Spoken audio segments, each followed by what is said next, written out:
parādīšana formē cilvēka tālāk. Sakiet lūdzu, mūsdienu sabiedrībā.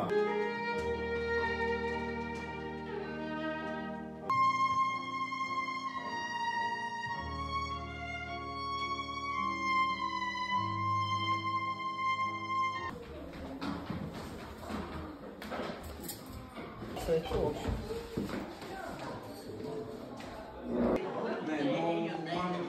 es teiksim 50 gadu laikā esmu, teiksim, 200.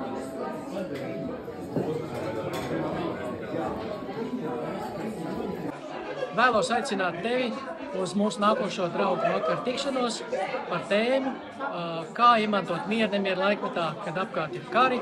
Tā ir Ukraina, tā ir Palestīna, tā ir Āfrikā daudz kari.